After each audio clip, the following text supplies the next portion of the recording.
Madami si Mark. 5 buwan po nang dinadamdam ko. Nawawala, nagkakaroon. 5 buwan. Frozen shoulder niya. Hindi yan nawawala. Ayan pa rin yan, 5 buwan, di ba angat? Hindi niya ako. Ay, Ang frozen, dire-diretso yan. Pero kung shoulder pain lang yan, naaangat pa, minsan masakit, minsan wala. Eh kaso, matigas na kagad eh. Ayaw. ayaw na. Mapipilit ko, pero masakit na. Yung katawan mo ang gumagalaw eh. 5 buwan. Ari pa nga, hindi ko lang kung bakit lumabas ito. O hindi naman ako na-aksidente o ano. Alam mo nangyari, sir. Kaya lumabas yung tinatawag nating acromion clavicular joint o ACL. Ang nangyayari dyan, maaaring nagkakaroon ng unhealthy na yung mga tendons and ligaments mo rito. Siyempre, nagpupumilit tayo itong minsan banatin natin para ayan, na-hyperextend siya nang wala sa tamang posisyon. Nagkakaroon siya ng tinatawag na stretching of acromion clavicular ligaments. Ayan, ganitong nangyari sa sir. Pero wala yan, wala kayong dapat ikatakot dyan. Kasi hindi pa yan totally torn. Ang nangyari dyan, warning pa lang to. Hanggang dyan na lang yan. Pero kung madidesgrasya kayo, wag naman sana yung masusimp lang sa motor.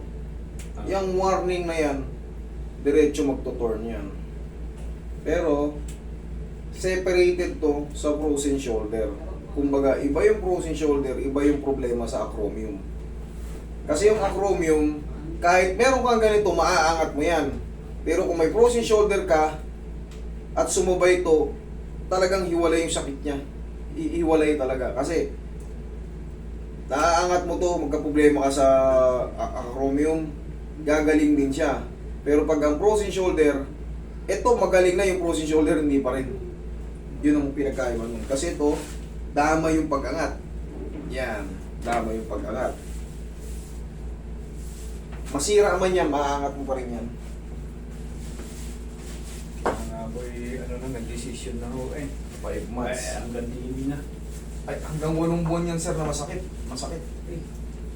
Hanggang 8 buwan yan na Tapos, pag sumakit ay kasama na ako sa likod tugon-tugon. Lahat po nung nakakonected dito, ito. Ayan, pa ganyan. Yan. Ito naman, pa ganon. Yan. Tapos ito, pa ganyan. Yung infraspinatus, pa ganon. Kaya sabi ko, Infraspinatus, kahit malayo talaga pupuntahan ko kayo ano naman?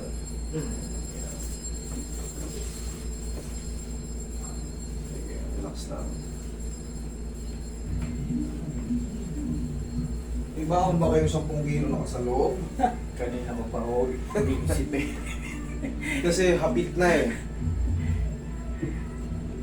Kaya pag napapanood ko kayo, sabi ko teka, mag-iipon muna. Ay, ang malaga napapanood nyo ako, alam nyo na yung rito. Kasi yung mga ganitong buwan, nakapag-ipon na talaga to ng sakit sa loob. 1, 2, 3, 4, 5, 6, 7, 8. Yan yung mga talagang madalas kong binibiro na magbaon ng 10 kilo lakas sa loob. Kasi yun talaga yung peak months na masakit sa mga frozen shoulder. Kaya ang biro sa akin ng mga tropa, may dala ka may paong ka ng lakas ng loob. Nanonood din yung ako lang naman nagbibiro na ganyan sa video. Magbaon ng 10 kilo lakas sa loob kasi aray masakit talaga. Pero sa tingin ko naman, sir, kakayanin ko. Pinalalambot ko na para hindi gano'ng masakit. May pain man siya pero kakayanin mo. Pag napipisip dito, ramdam ko sa ilalim. Ayaw niya sa iba. Master. Thank you.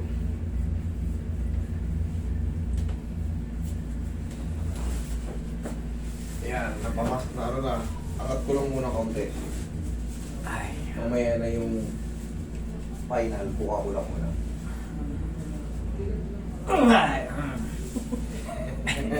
Kaya. Kaya, okay. Tapa.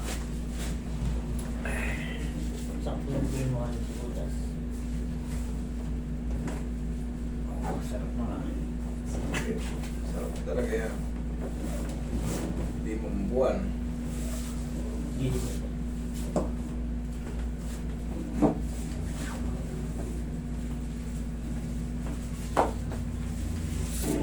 Relax na. One more.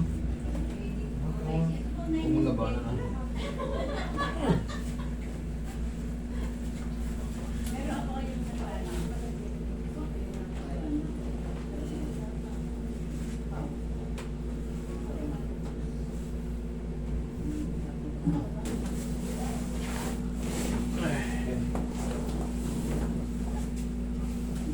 Yan, relax na po.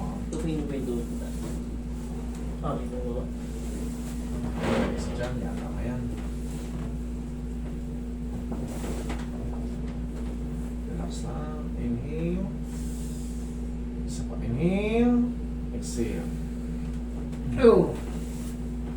Tama yun hanggang ano yan. Oh, sarap na. Ay, lagot. Ay. Dyan lang muna. A few seconds na.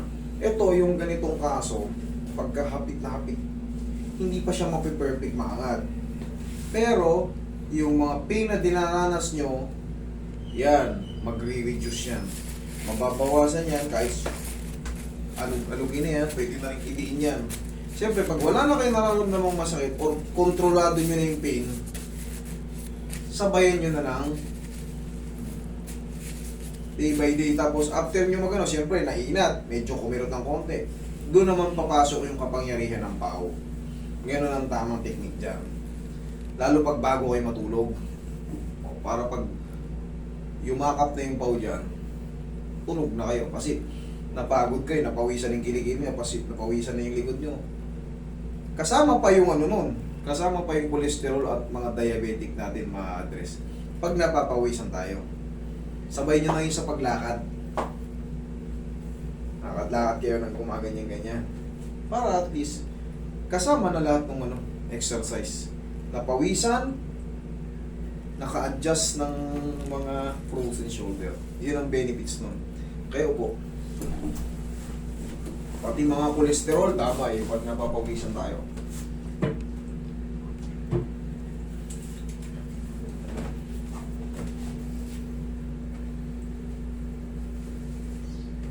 Second. Ito na yung final. Kanina, inano ko pa lang. Ay, kabisado ko na yung move niya.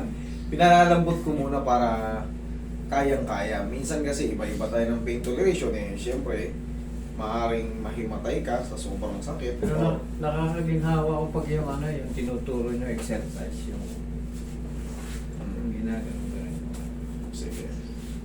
Last na to. Ito na yung final na adjustment.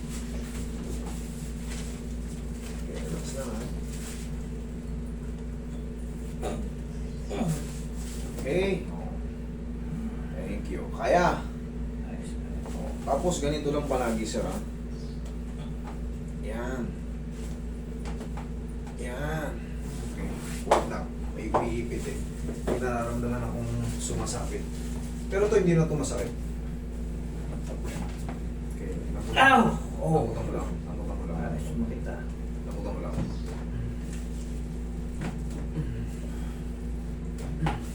Yun yung nangyayari sa akin minsan eh. Yung ano? Yung Biglang kilos? biglang naigagalaw ng alanganin. May naramdaman kasi ako sumabit kaya inis ako pa. Hindi kasi pwede yun. Pag hawak ko kayo, alam ko kung uulitin ko pa o hindi na eh. Relax lang. Yan. Thank you. Tapos iputin ko pa ulit. Yan talaga. Para sulit yung punta nyo rito. Hindi yung kulang sa double check. Round ulit. Yan. Pwede na yan. Ngayon, pangkaraniwan, normal pa talaga yung may pain pa siya sa loob. Pero hindi na siya ganun kasakit. Tapos, in a few days, mas matibay pa yan.